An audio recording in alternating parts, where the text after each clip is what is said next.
അമ്മ എന്ന് പറയുന്നൊരു സംഘടന ഞാനൊക്കെ 90കളുടെ അവസാനം അമിതാഭ് ബച്ചനും കമലഹാസനും ഒക്കെ പങ്കെടുത്ത് സിനിമയിൽ നമ്മൾ കാണുന്ന നായകനും വില്ലനും ഒക്കെ കൂടെ ഒന്നിച്ച് വന്ന് പരിപാടികൾ അവതരിപ്പിക്കുന്നത് കണ്ട് കൊതിയോടെ നിന്നൊരു സംഘടന.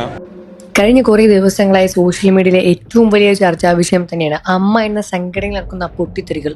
ഇപ്പോൾ അമ്മ എന്ന സംഘടനയെപ്പറ്റി തുറന്ന് സംസാരിച്ച് പ്രമുഖ സിനിമാ താരവും MLA കൂടിയായ രമേശ് പിഷാരടി തുറന്ന് സംസാരിക്കുകയായിരുന്നു.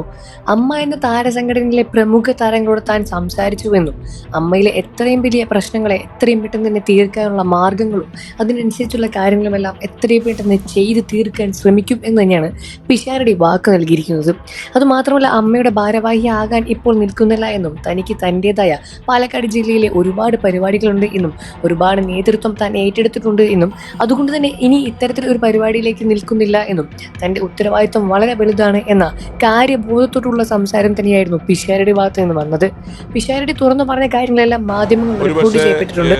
വളരെ കുറച്ച് ആളുകൾ മാത്രം ഉണ്ടായിട്ട് ഇത്രയധികം നല്ല കാര്യങ്ങൾ ചെയ്യുന്ന ഒരു സംഘടന, നല്ല കാര്യങ്ങളൊക്കെ ചെയ്യുന്ന ഒരു സംഘടന എന്നുള്ള നിലയിൽ അതിൻ്റെ ഇപ്പോഴത്തെ അവസ്ഥ കാണുമ്പോൾ അതിൽ പ്രവർത്തിക്കുന്ന ഒരാളെന്നുള്ള നിലയിൽ ഒരു മാനസികമായ വേദന എല്ലാവർക്കും ഉള്ളതുപോലെ എനിക്കും തോന്നുന്നുണ്ട്. അതുകൊണ്ട് തന്നെ വ്യക്തിപരമായിട്ട് ആളുകൾ തമ്മിലുള്ള പ്രശ്നങ്ങളും അതിനുണ്ടായിട്ടുള്ള കമ്മ്യൂണിക്കേഷൻ ഗ്യാപ്പുകളും വ്യക്തികൾ അമ്മ സംഘടനയിൽ പറയുന്ന അവരുടെ പ്രശ്നങ്ങൾക്ക് പരിഹാരമുണ്ടാക്കാനുള്ള നീക്കങ്ങളുമൊക്കെ വളരെ കാര്യക്ഷമമായി നടത്തപ്പെടേണ്ടുന്ന രീതിയിലുള്ള ഒരു കമ്മിറ്റിയെ ഇതേൽപ്പിക്കുക എന്നുള്ളതാണ് നമ്മുടെ ഉത്തരവാദിത്തം.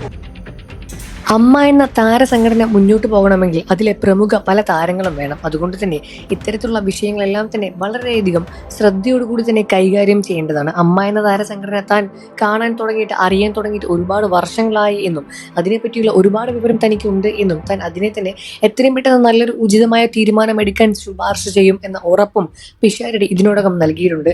അൻസിബിയും ബാബുരാജും അതുപോലെ പ്രമുഖ താരങ്ങളോടെല്ലാം തന്നെ താൻ ഒരുപാട് നേരം സംസാരിച്ചു എന്നും അതിൽ നിന്നെല്ലാം തനിക്ക് വ്യക്തമായ കാരണങ്ങളും കാര്യങ്ങളും മനസ്സിലായിട്ടുണ്ട് എന്നും ഉടനെ തന്നെ ഇതിന്റെ ഒരു തീരുമാനം പുറത്തു വരും എന്ന ഉറപ്പും പ്രമുഖ താരം പിഷാരടി നൽകിയിരിക്കുകയാണ്.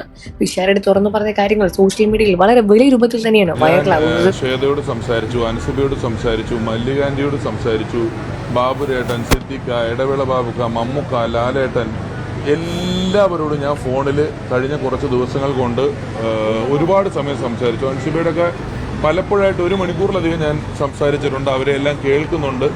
അവരുടെയൊക്കെ പ്രശ്നങ്ങൾ എന്താണ്, അത് എന്തുകൊണ്ടാണ് ഉണ്ടായിരിക്കുന്നത്, അതിന് നിലവിൽ നമുക്ക് എങ്ങനെ അത് പരിഹരിക്കാൻ കഴിയും തുടങ്ങിയ കാര്യങ്ങളിലൊക്കെ നമ്മൾ പലതരത്തിൽ ആലോചിക്കുന്നുണ്ട്. പക്ഷെ എല്ലാ കാര്യങ്ങളുടെയും 2 വശങ്ങളും കേൾക്കുകയും അതിന് നിലവിൽ അവർ പെട്ടെന്ന് വളരെ വൈകാരികമായി, ചില ആളുകളെങ്കിലും വൈകാരികമായി പ്രതികരിക്കുകയും പൊതുമാധ്യമങ്ങളിൽ ഇതിനെക്കുറിച്ച് പറയുകയും ഒക്കെ ചെയ്യുന്നത് കൊണ്ടാണ് വളരെ വലിയ പ്രശ്നങ്ങൾ തോന്നുന്നത്. ഗൗരവമുള്ള പ്രശ്നങ്ങളുണ്ട്, ചിലതൊന്നും അത്ര ഗൗരവമുള്ളതല്ല. ഇതിനെല്ലാം നമ്മൾ വളരെ ഉത്തരവാദിത്വത്തോടു കൂടി പറ്റുന്നിടത്തോളം പരിഹാരങ്ങൾ കാണണമെന്നും ആ സംഘടന, ഇപ്പം ഞാൻ ഇന്നാൾ പറഞ്ഞില്ലേ, വെള്ളപ്പൊക്കം വന്നപ്പോൾ 500 പേരുള്ളൂ ഈ സംഘടന. വെറും 500 പേരുള്ള സംഘടനയെ നമ്മൾ താരസംഘടന എന്ന് പറയുന്നതിലൊരു 15 പേരുണ്ടാകും, സോ കോൾഡ് താരങ്ങൾ എന്ന് വിളിക്കാവുന്നത്. ബാക്കിയെല്ലാം വളരെ അവസരങ്ങൾ കാര്യമായി ഇല്ലാത്ത, വരുമാനം കാര്യമായിട്ടില്ലാത്ത, സംഘടനയിൽ നിന്ന് കിട്ടുന്ന മരുന്നിനെ ആശ്രയിച്ചും സംഘടനയിൽ നിന്ന് കിട്ടുന്ന കൈനീട്ടത്തിനെ ആശ്രയിച്ചും ജീവിക്കുന്നവരാണ്. അപ്പോൾ അവരുടെ എല്ലാം നടത്തിക്കൊണ്ട് പോകുന്ന 500 പേര് താഴെ മാത്രം അംഗങ്ങളുള്ളൊരു സംഘടന എന്നുള്ള നിലയിൽ അതിൻ്റെ പ്രവർത്തനങ്ങളെ ഏകോപിപ്പിക്കാനും കൊണ്ടുപോയി എന്ന് പറയുന്നത് വളരെ പാടുള്ളൊരു കാര്യമൊന്നുമല്ല. അത് ചെയ്യാവുന്ന കാര്യങ്ങളേ ഉള്ളൂ, എല്ലാം പരിഹരിക്കപ്പെടും. പിഷാരടിയെ പറ്റി നിങ്ങളുടെ അഭിപ്രായം എന്താണ്? വീഡിയോയ്ക്ക് താഴെ കമന്റ് ചെയ്യുക. നടൻ പിഷാരടിയെ പറ്റി നിങ്ങളുടെ അഭിപ്രായം എന്താണെന്ന് വീഡിയോയ്ക്ക് താഴെ കമന്റ് ചെയ്യാൻ മറക്കല്ലേ ഫ്രണ്ട്സ്. എന്നാൽ ഇതിനോടകം പിഷാരടിയെ വിമർശിച്ചുകൊണ്ടും ഒരുപാട് പേർ രംഗത്ത് വരുന്നുണ്ട് എന്ന് തന്നെയാണ് സത്യം. പിഷാരടിക്ക് ഒരുപാട് സപ്പോർട്ടുള്ളതുപോലെ തന്നെ ഒരുപാട് വിമർശനവും പിഷാരടിയുടെ കൂടെ തന്നെയുണ്ട്. എന്നാൽ ഇത്തരത്തിലുള്ള വിമർശനങ്ങളൊന്നും തന്നെ പിഷാരടി കാര്യമാക്കാതെ തൻ്റെ ജീവിതത്തിലും തൻ്റെ മറ്റുള്ളവർക്കും വേണ്ടി ഓരോ കാര്യങ്ങൾ ചെയ്ത് മുന്നോട്ട് പോയിക്കൊണ്ടേ